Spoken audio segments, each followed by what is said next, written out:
if that's okay. Okay. Okay. Good morning, good afternoon, and good evening, wherever you are in the world. And very, very welcome to our new format here in 2024 of our community discussions. And please remember that if you have anybody you think cannot live without this community, then invite them, please, because we would be more than welcome to say hello to them.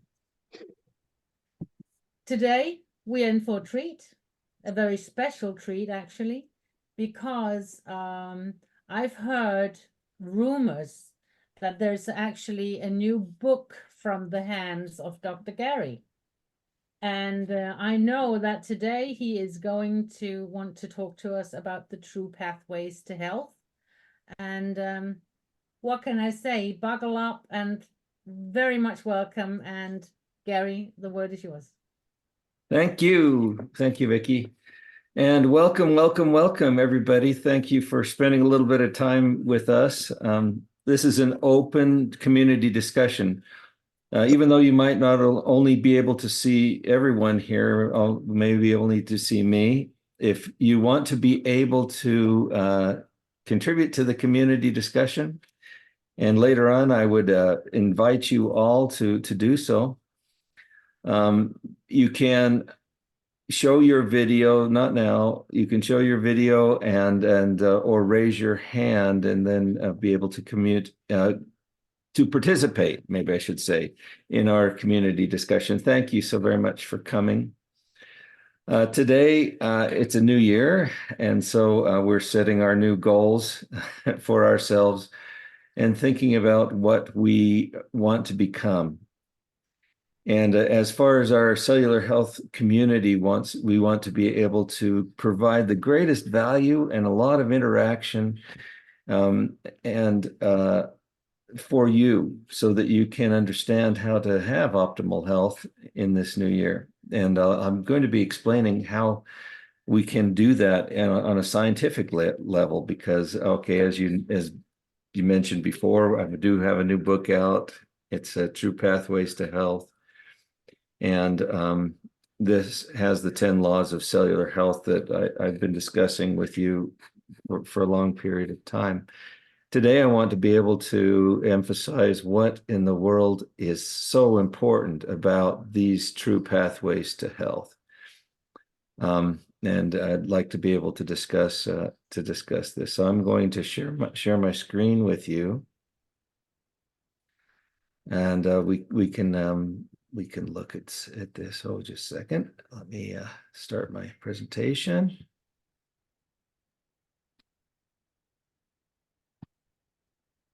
Okay, I hope that all of you can see that.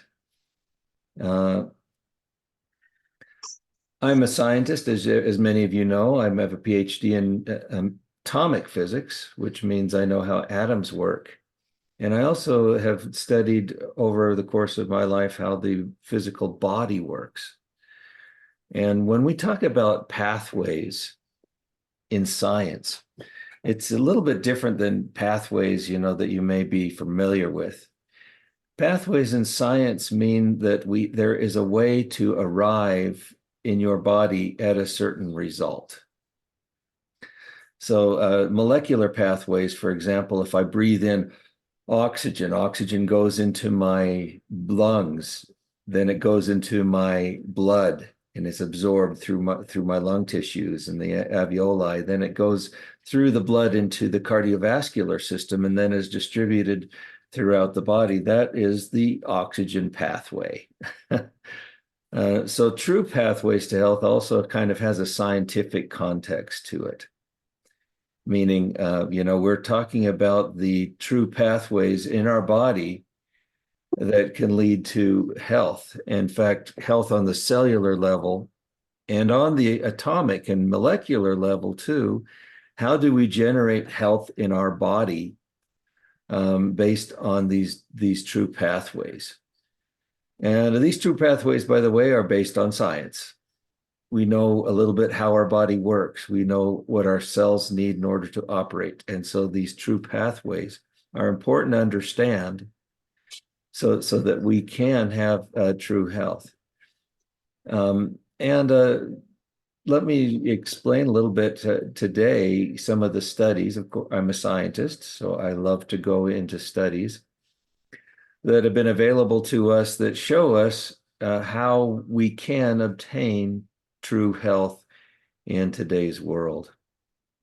So let's go forward with this. First of all, one of the most important factors in health actually is population growth. Throughout all of the history of the earth, as far as we know, human populations, for millions of years were under thousands and are, under hundreds of thousands of people. And then throughout history, less than 1 billion people, all the way up to almost recent times. And then around in modern times, here's Black Death Plague, which is about 1600s. The modern times, our population is absolutely exponentially exploded.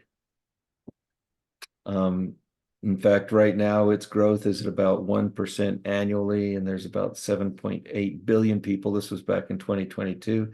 We are now getting close to 8 billion people on our planet.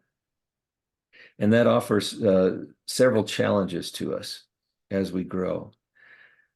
But, aren't you excited about being in the world at this period of time? I am. Is everything, knowledge and the ability to communicate and technology has exploded in this time. We have more capabilities and more options and more opportunities in this period of time than we ever have had in the history of the world.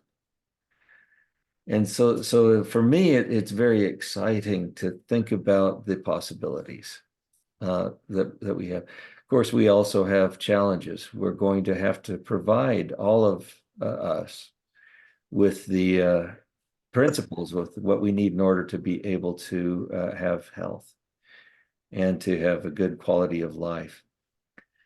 I want to mention right now a few of the most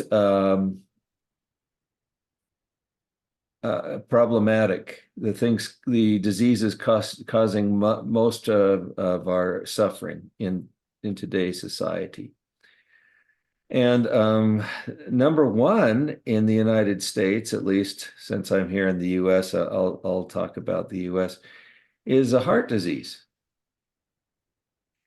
causing millions and millions of deaths every year. Second is stroke, then a pulmonary disease. So cardiovascular disease and stroke really cover the top causes for death and suffering in the whole world. If we're going to be, and the question is, why do we have such types of things? If we can just tackle these three, then we've already increased the quality of life and life expectancy for years here on our planet. So let's focus in a little bit on these things. Then we go down to Alzheimer's disease, diabetes, kidney diseases, infectious diseases, and such that are causing problems, along with cancers, as we're aware. All right. So what does science tell us about prevention of these things? What does it first tell us about what causes? What are some of the causes of cardiovascular disease?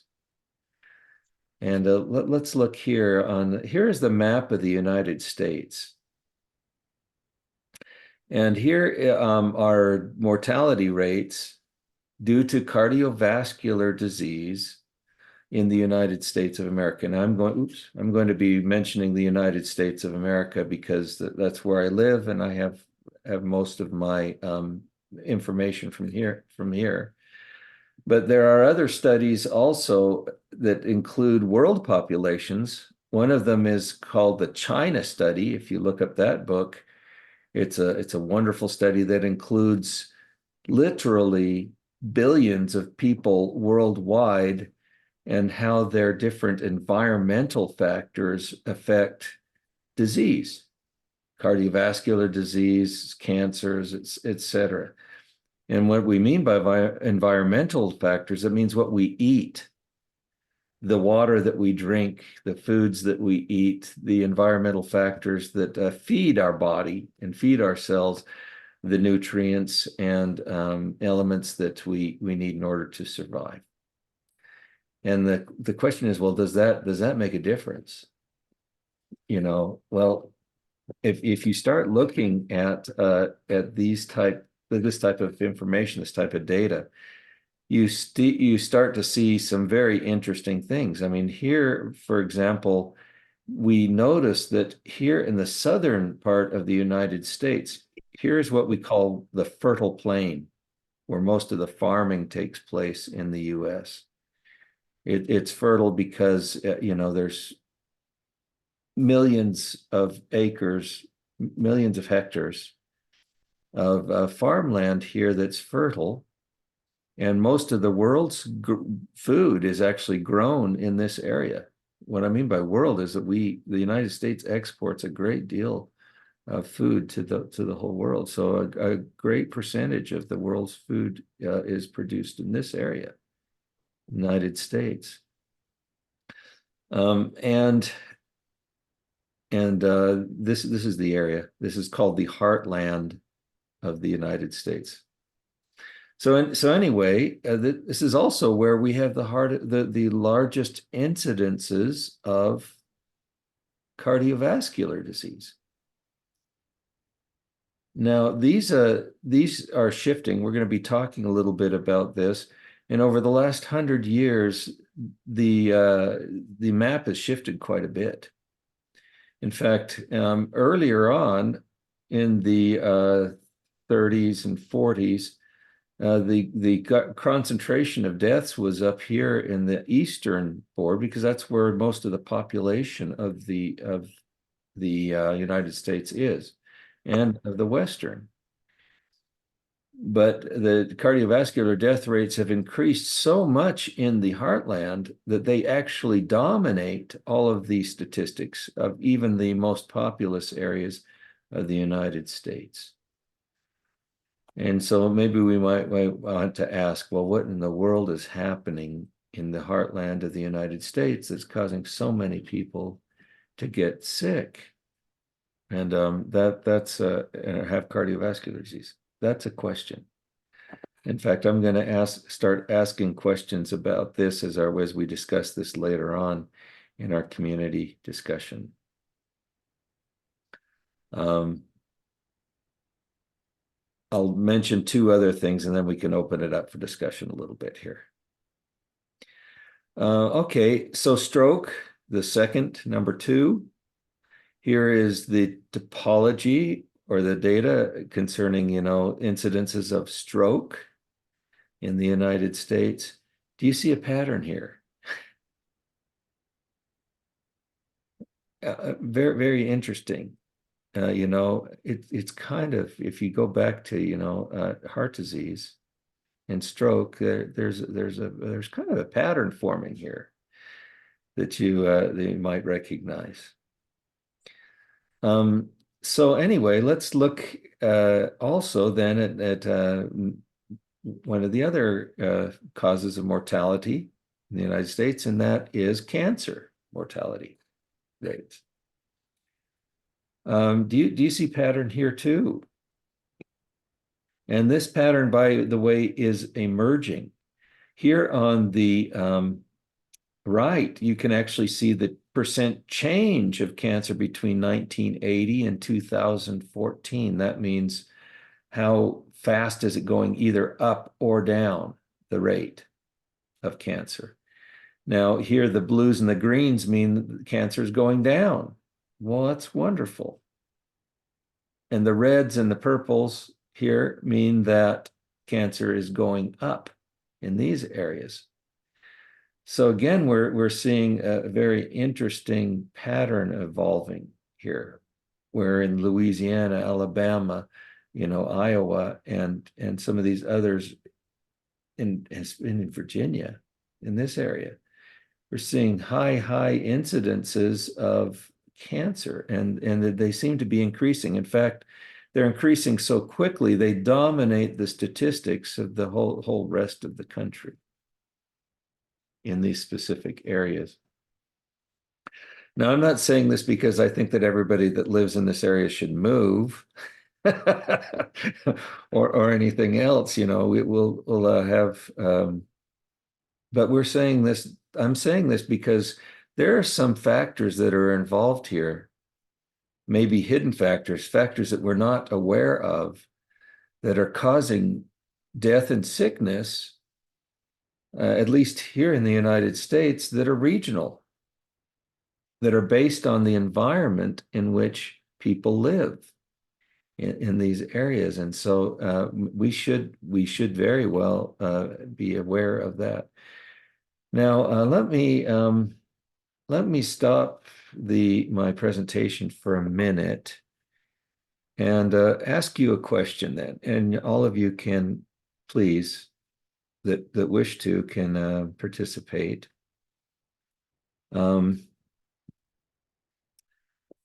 What do you think are the primary factors, the environmental factors, that are causing such regional increases in cardiovascular disease, stroke, and cancer? What do you think they are? Peg? Peg had her hand up here, so I'll go. Well, I don't really know, but I have a couple questions. Oh. In that slide, or the one on the left, if you look at, I guess it was Alaska, I think. They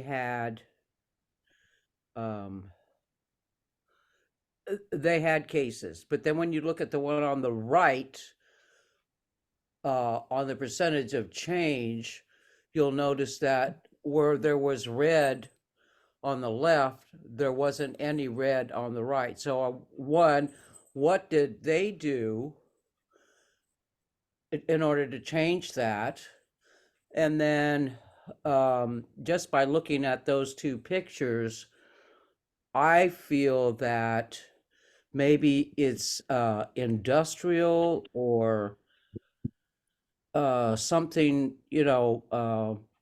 man-made that people are exposed to, that maybe cause more illness in that part of the country as opposed to, like, say, from the middle towards back to the west.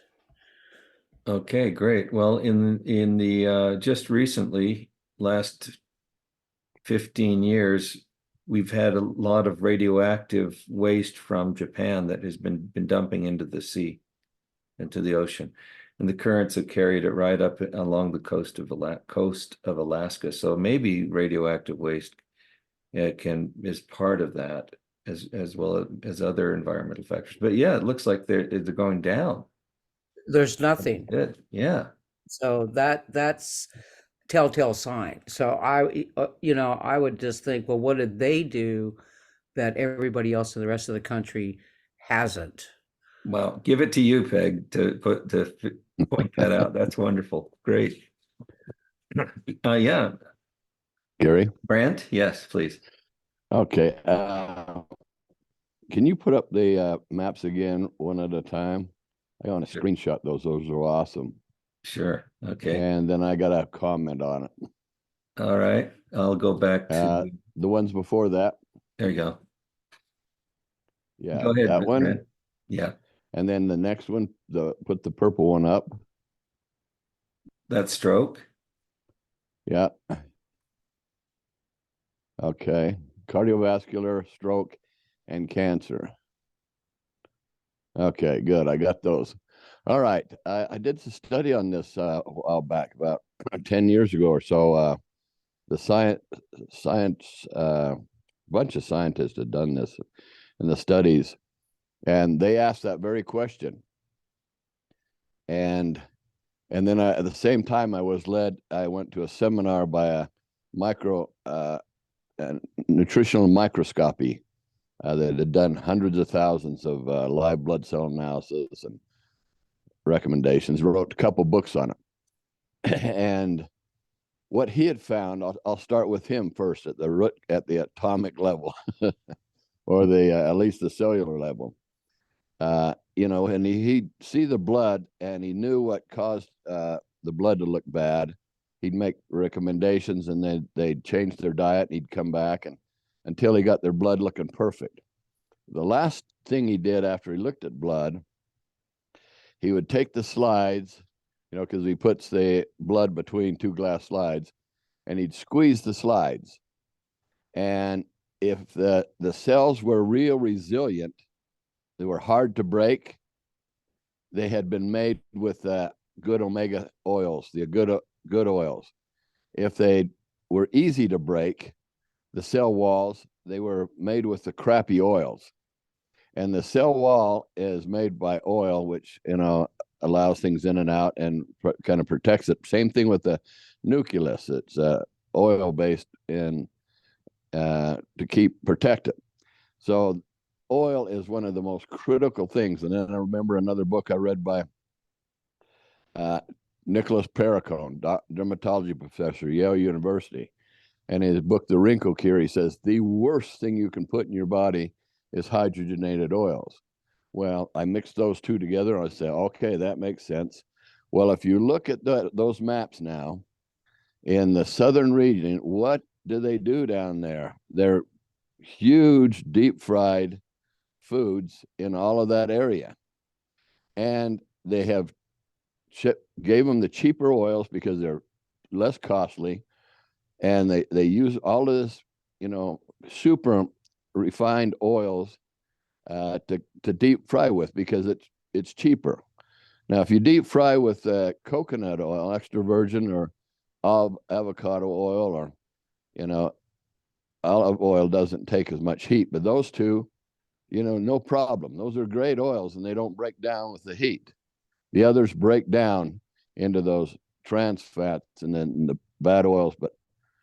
And like canola oil, it was an industrial oil made in Canada, and it had high uric acid, so that they couldn't use it. But then they figured out how to get a bunch of that out, and then they sold it to the public as a big health oil. Well, it's not. And so if in those areas you do lots of deep fried foods from crappy oils, the cell walls are not going to protect that cell against cardiovascular, rupture in the endothelium, so that the cholesterol sticks, and then you get strokes, which is part of that, and heart disease. And the same thing with cancer. It's not protecting the cells against the, and it's less oxygen. When you got heart disease, you got less oxygen in your body, killing the cancer cells. And so it's just a cascade thing. The one leads to the other. Anyway, that's my thoughts on it. No, great. Thank you, Brent. Very interesting. Correct. The lipid membranes, or the cell walls, are formed from your oils. And so trans fats and environmental factors can very much affect how the cell is built. Very great. Hey, Patty Monsanto, are you there? Oh yeah. Hi. I am right here, and kudos to you, Brent, for explaining that so well, because my answer was just going to be food in general, because the way we eat definitely can cause a domino effect with everything else. The way we sleep, the way we feel like exercising, but the foods that we choose now are full of so much processed stuff. If we just go to the supermarket and buy like we did 40 years ago, which we can't do anymore, because there's so many additives that don't belong there. And with the oils, I just read a few books on that myself, how it's processed. They can even take an olive oil and run it through a processing process where they have to add solvents, they have to add color, they have to add taste. So we end up with something that doesn't even resemble what came out of that olive. So that's my short answer. I think it's exactly what we put in our mouth. Okay. Patty, what else? Maybe what we breathe, or but yeah, I think most of it goes right there in the mouth. It does, yeah. You don't even feel like breathing if you don't eat the right stuff. Yeah, good. Cool. Yeah, thanks, Patty. Vicky. Yeah, it's funny. I had some thoughts because when you were actually talking, I put up the numbers for Europe.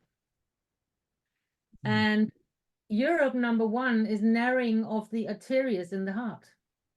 Then it's lung cancer. Then it's COPD, vascular heart diseases, and other heart diseases, and then Alzheimer's. So I think this is a really, really, really interesting talk. I have to excuse my language, but we have a saying in Denmark, and that is, if a kid makes the wrong fart, they're on medications.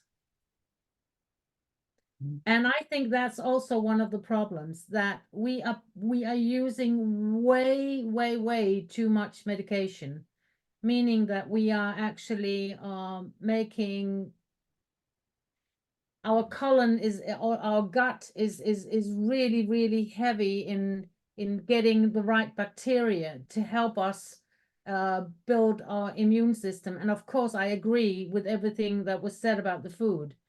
But I think medicine is a really huge factor as well, and especially nowadays. They are using medicines like people are changing pants every day. It's horrible. Okay, so yeah, food, maybe the oils that we process out of our foods and such, the things that are processed in the foods that are available. Yeah, another couple of quick comments. Yeah, go ahead, Brent in class.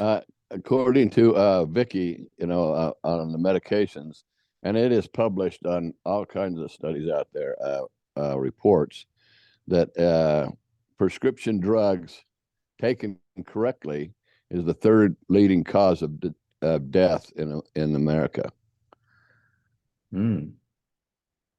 Yeah, actually, medications, like you say, if they're used incorrectly, and even by medical professionals, are causing hundreds of thousands of deaths per year in the United States. Right, but this was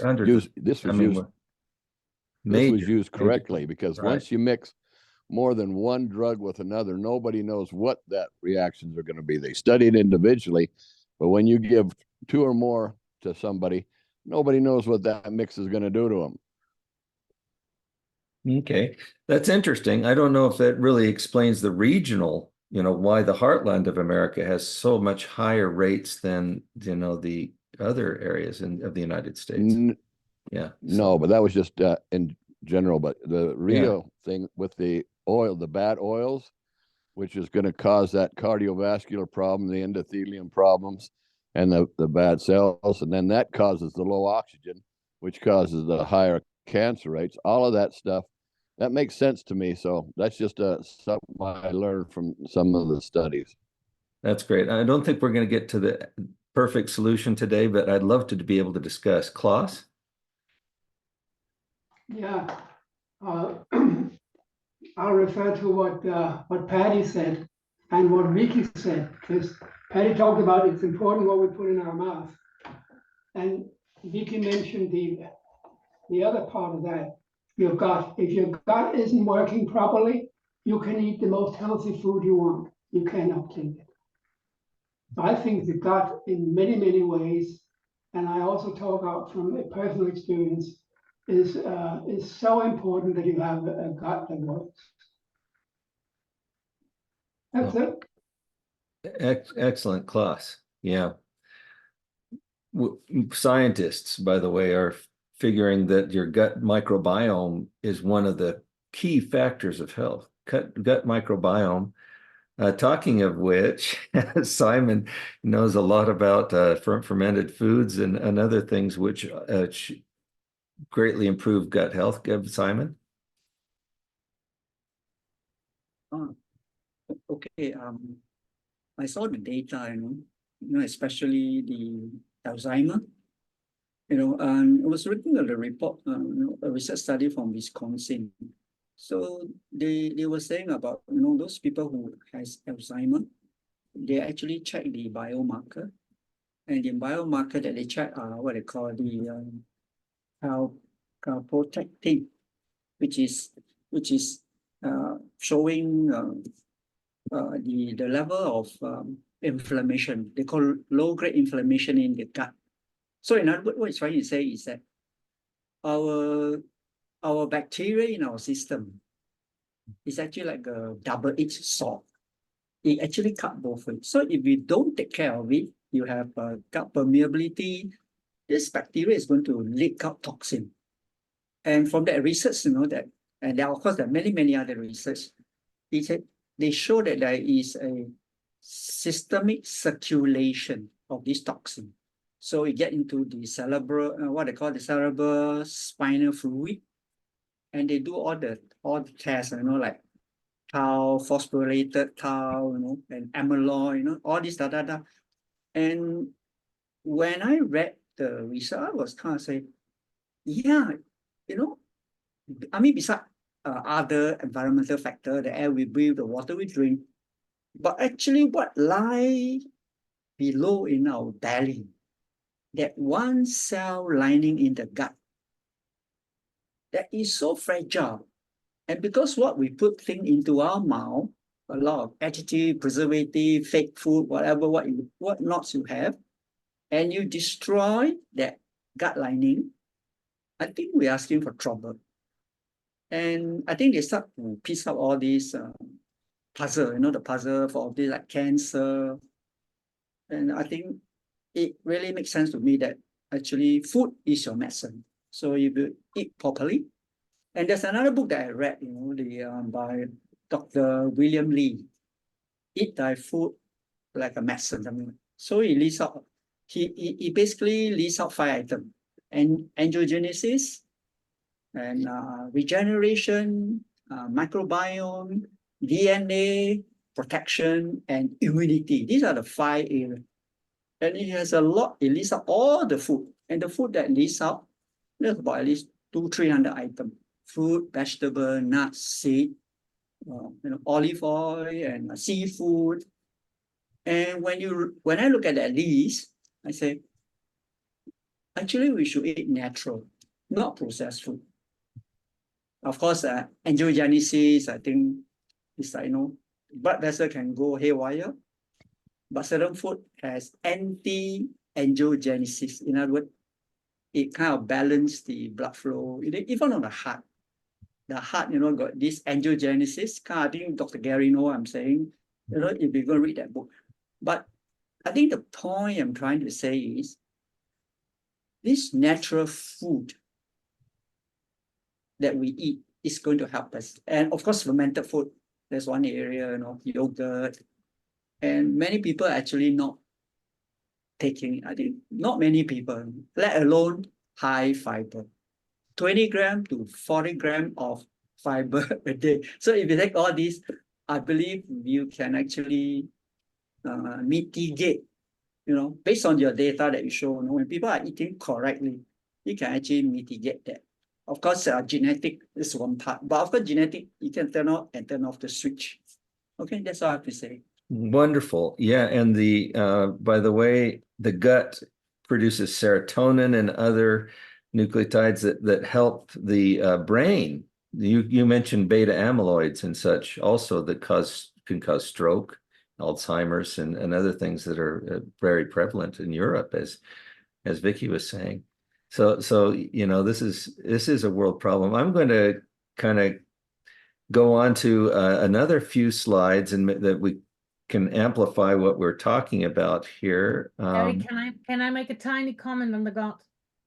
Oh, Because yeah. if you take all the colon, everything, and you cut it open and spread it out, it's almost the size of a football field. Yeah. So anyone who thinks the gut is not important, it is. By the way, we say what we put into our mouth may be causing this, or maybe a factor that is causing this. Well, also, well, what happens with the foods and waters that we put into our mouth? You know, and so extremely important, to understand. And let me, though, continue on a little bit with maybe the cause, but I want to get more into how do we prevent then these types of diseases. If we could prevent 10% of these types of disorder problems worldwide, 10%, we're saving millions of lives, many more than is possible even through the current medical system. So I think that this actually should take the highest priority. We should be thinking about this a great deal as we engineer, especially our food supply. Okay, let me show you a map of the United States. This is the water drainage of the United States of America, water drainage from the agricultural area. The Great Mississippi River is number one. Now I'm going to look back here.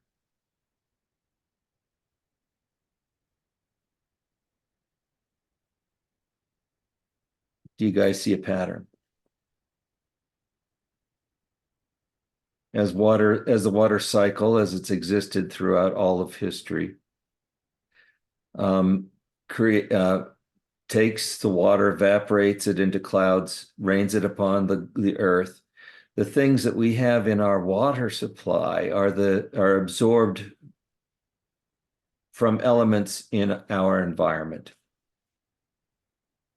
And right now, the elements in the environment in the heartland of the United States of America include insecticides, hormones, antibiotics, and fertilizers.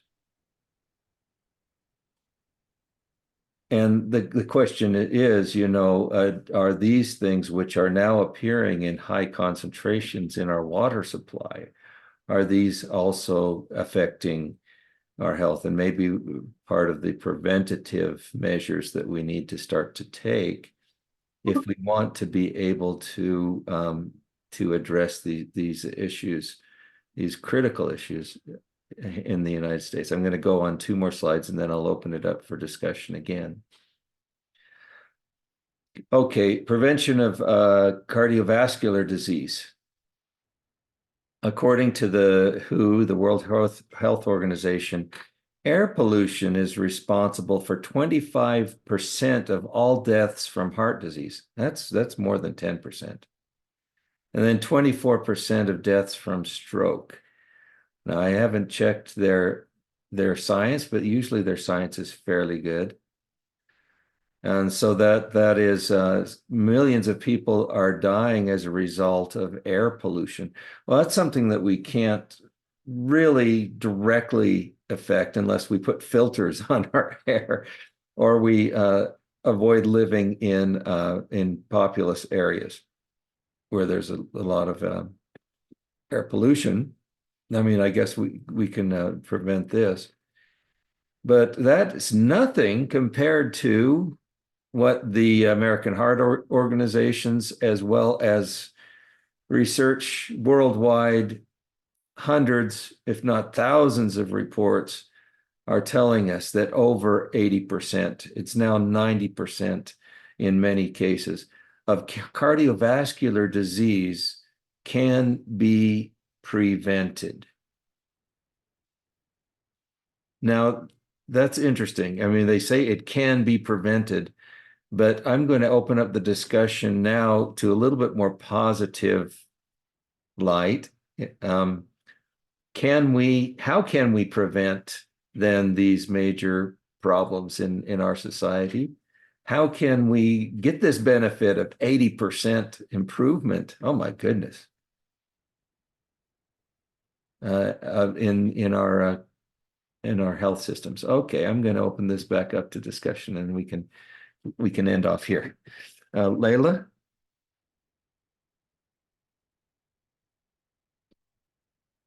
Layla, you have your hand up. Could you turn on your microphone, please, so we can hear you? So thank you. Thank you. Well, my first impression is that there is a pattern. So I was thinking about nutrition, and also I thought about water, what can contaminate water. So, and I don't think the different states around there that they cooperate very much. So I think smart self-care, I mean, it's to the people have more knowledge. And I've been concerned, just some local discussions with people, there's much focus on clean water at home. And there's a lot happening about frequencies and what do you call it? Oxygen when you break it down to H2, things like that. But I like the comments that Brent, he had looked at this before. But what I thought about in the United States, these areas are people less physically active in this heartland area. Is that a factor? I mean, you drive much cars, and you when it's very hot, you have air condition. So I don't know. Well, that's also part of the body. That's a question. Do you think that you can activate people more, not going to the gym once a week, but to have this daily discipline to be responsible for your health? And I've heard this so many times, I'm getting impatient that so 80% of cardiovascular disease is preventable. And I've been so fed up with all those doctors' meetings, and you should have a poly pill and give it to people in India, and to see, I want simplicity back. I like what you said. You need to redefine healthcare. And I think if we, as a doctor, I used to think about other people. Now I'm learning slowly to learn about myself, because I'm very curious. I don't want to quit. I mean, to go somewhere else far away. So I ask for guidance, and also I'm not so stuck with my hearing impairment, in the way that I just want you to know that I appreciate Zoom, so I can see the faces, but sometimes I need to ask to have things more clarified. So, that's all for now. Okay, wonderful. Thank you very much for your comments, Layla. It's good to see you here. Yeah, thank you. Great. No, that's interesting. That she mentions that there may be indeed other factors also in our medical system that we need to address. Yes, please, Vicky, go ahead. Yeah, I don't think I explained I explained it sufficient. What I meant was, when we are giving out also so much medication, we do that to pregnant women as well. We do that to young men, so that their sperm counts, for example, is very, very bad. I don't think we've ever had a population in the world where the sperm count in general has been so bad. I think we are also affecting our nerve systems, because when we eat very bad, it's everything. It's everything that's going to be affected. And you can actually, we had long discussions in Denmark, for instance, over pigs. I don't eat pig, because for a long time, over many years, the farmers themselves were allowed to medicate their pigs, meaning that sometimes you could risk that you would go down and buy some chopsticks, and then it was actually meat with penicillin in it. So I just think we need to use our common sense. Grow it yourself. Oh, okay. There's a preventative measure. I love that. So one of the ways that we could actually help our health is to learn how to do more localized food growth. Okay, more localized, and find good sources of pure water. Okay, wonderful. Excellent. Thank you. Thank you very much. I wanted to mention also that exercise, by the way, in the heartland, most of the people are farmers. So they do go out there and every day, and they do get a lot of exercise, but they do use a lot of fertilizers, and they're exposed to especially one called glyphosate, which is water soluble and can be washed into the water system. And glyphosate has been shown and does. In fact, I've participated in these studies and seen it has been shown to break down the gut lining, that one cell lining there. In fact, in some cases, cows have their stomach linings broken down so much that instead of having, little furry stuff on the inside of their stomach, it's actually white, smooth linings of the stomach, and it's breaking down. We used college students in the University of Virginia, and gave them pizza and other things, and glyphosate.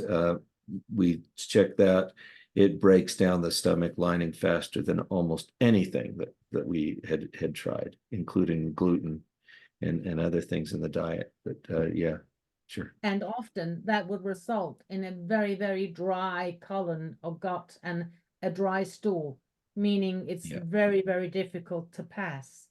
Well, like Simon was saying, it really kills the microbiome. It kills air. There's so many downstream effects. Yeah. Okay. Great. Good. Brent, or Klaus. Yeah. I see Klaus has his hand up. Go ahead. Okay, go ahead, Klaus. You talked about the insecticides, glyphosate. In Denmark, as far as I know, the number now is that more than a third, close to half of all groundwater drillings we have are infected by glyphosate. I mean, we used to be very proud of our water system here in Denmark. We had so much clean water, it would never be a problem, but now more and more drills are being closed because you can't do anything about it unless you do what we have done. We bought a small reverse osmosis unit, so we drink only absolutely clean water, because pesticides is a great problem. Right. Brent? Yeah, that glyphosate's a big problem. I'm glad for your information down on that, Gary. I didn't know about wrecking the gut cellular that it does that, because it's a huge problem all over the world. Monsanto has done that all over the world. But back to two comments. One on the exercise. For those that believe in the record of the Old Testament, one of the first things God told Adam and Eve, commandment he gave them, was, "Cursed be the ground for thy sake, and by the sweat of thy face shalt thou eat the bread all the days of thy life." If you work hard enough to sweat, which most people don't do in today's world, you got constantly that blood flow, that cardiovascular is pumping. You're sweating out all the toxins. You got to drink the water to get back in, and you know how important hydration is. In and out, if you changed your oil in your car every day, that engine would never wear out. Same thing with our bodies. And help us get these toxins out. Some of those farmers that drank and smoked, and they lived to be 100 years old because they worked their butts off every day and sweat it all out. Well, back to the Simon's talking about fermented foods. That's what our ancestors did to preserve their foods, and they'd ferment these foods, and we'd have all this good bacteria in our guts and stuff. And average human should have 4 to 6 pounds of good active bacteria, which thousand strains, but there's one of the big strains is it starts with a B, bifidophoria, or which one of the biggest ones there is in our guts.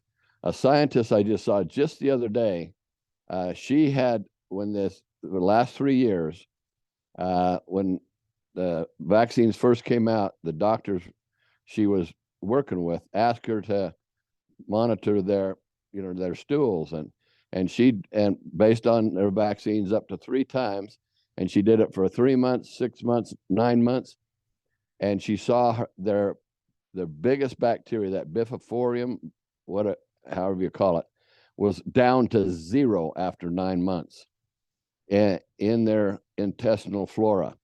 And she says this is a huge problem. And the mothers also, their babies were born without any of this bacteria in their intestinal floras. She says, and I'm trying to get this information out to the world, and I guess that's what she says the spike proteins are doing to the gut health. Okay, thank you. I hope that this has stimulated some thoughts and ideas in your mind. It certainly has in mine. I wrote this book, The True Pathways to Health, the 10 Laws of Cellular Health, and many of you know what that means. That means that we look, through hydration, nutrition, exercise, sleep, and also respiration as solutions to our healthcare problems. And I would say maybe the major solutions that we can put into practice. And those are exactly, by the way, the factors that they use in getting the 80 to 90% prevention rate statistics. Those are the factors, and those are the real things. I'm so glad that we've had time to discuss this today. I hope that it has been very valuable to you. For those that have participated and those that haven't participated, for those who participated, thank you very much for enriching this discussion. This is what it's all about. Let's talk more about it in coming days and weeks as we go through this process. Thank you. Vicky? I just wanted to say that, of course, we are going to be back next Thursday. And next Thursday, the theme is going to be actually maybe very important for the rest of the year, because we are going to touch the subject of goal setting. And then a very interesting theme, be nice to yourself. How are we going to be nice to ourselves? And then the Thursday after that, have you ever met yourself? Wow. And then Brent is going to come on how to fix yourself and avoid all the nasty stuff in your body. And I can tell you that we have actually just today spoken with Simon, and Simon is going to do a thing on fermentation on the 3rd of March. So we have a lot of very nice topics coming up. So invite people you know. We will be happy to see them here and join the discussion. Thank you for me. Okay, wonderful. Thank you all. And nice to see you all. And we'll talk. I'll turn the recording